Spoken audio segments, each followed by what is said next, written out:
Axel de Tarlé, vous revenez sur la disparition de Serge Dassault hier à l'âge de 93 ans. Son nom est associé à l'histoire de l'aéronautique française. Eh bien oui, si la France est souveraine militairement, elle le doit au Dassault. Alors vous savez que ça a commencé dès la Première Guerre mondiale avec l'hélice éclair conçu par son père, Marcel Dassault, et qu'on voit voler dans le ciel de Verdun en 1916.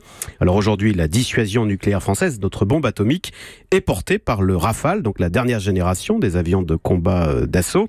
Dassault qui est le seul constructeur européen à savoir fabriquer seul un avion de combat de A à Z, donc une garantie de souveraineté. Et figurez-vous que les Allemands viennent de se rallier à Dassault puisque l'armée allemande devait renouveler sa flotte d'avions militaires. Il y avait de fortes pressions pour qu'elle achète américain, vous savez, le F-35 avec Donald Trump à la manœuvre.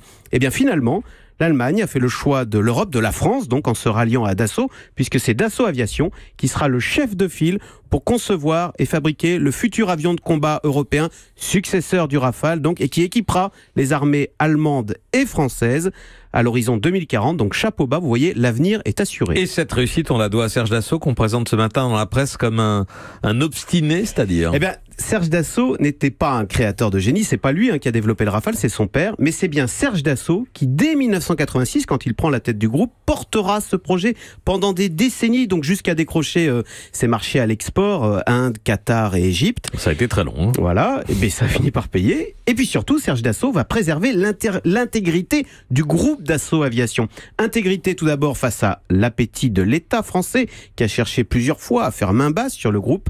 Intégrité économique également, en développant une branche d'avions civils, de jets privés, ce qui permet de tenir quand il n'y a plus de commandes militaires, comme ce fut le cas au tournant des années 90. Aujourd'hui, le civil, donc avec le Falcon, ça représente la moitié des ventes. Et c'est ainsi qu'on a un groupe Dassault équilibré, indépendants, avec des ingénieurs polyvalents et qui sont le garant de cette excellence française dans l'aéronautique.